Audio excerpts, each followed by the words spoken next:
He's the director of the Geneva Centre for Africa Security and Strategic Studies, currently in the Nigerian capital, Abuja. David, about that issue, I know you're in Nigeria. I know that Nigerians themselves are worried about a war with Niger and maybe even with Burkina Faso and Mali. Surely this idea of a military intervention is a red herring, because if Burkina Faso and Mali come to the Niger junta's help, that means war. Yes, the fact that ECOWAS included the prospect of a military intervention as part of its ultimatum, 7 days, which expired, that itself may have backfired, from a support perspective.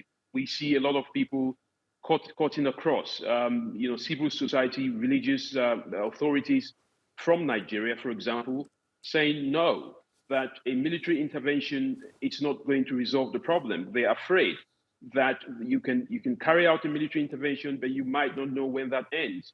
From outside Nigeria, within Niger itself, we have seen that just the idea of ECOWAS talking about a military intervention has somehow rallied more people, behind the coup than it did before. We've also seen that the military seems to be more united.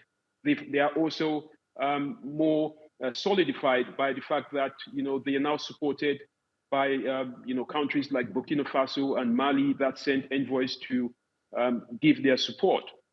We also know that this idea of a military intervention has, allowed, Prigozhin, Yevgeny Prigozhin of Wagner to say to the junta that they will support them. So ECOWAS, has now to think, very carefully what steps it does take, because the junta seems to be more strengthened, just by the fact that, this military intervention has been mentioned. Now they're using that to say that this is an anti-colonialist movement, that ECOWAS is being sponsored by France and other European countries to destabilize the region further. And this narrative alone has rallied more people behind the coup than it did in the beginning, which is a big worry for ECOWAS, I guess. When people look back at the past 20, 30 years, and I suppose I'm talking about a certain generation who are looking for something different from their leadership, I mean, do they have any lessons to learn from previous military dictatorships or military takeovers? Have those takeovers ever delivered the advancement that people deserve? This is the irony. A lot of people believe that military coups, people that I've spoken to across the region, from young, old, and you can name it. A lot of people do not support military coups. A lot of people believe that looking at what has happened in so many of the Sahelian countries, even in Niger itself, this is the 5th successful military coup that is taking place in the country.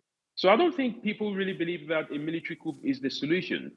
I think the narrative has been that the military coup is almost, fighting against imperialism, that it is there to, it's almost like France is the bigger enemy, that the colonialist is the bigger enemy, that they're exploiting their resources, and the military is coming to rescue them.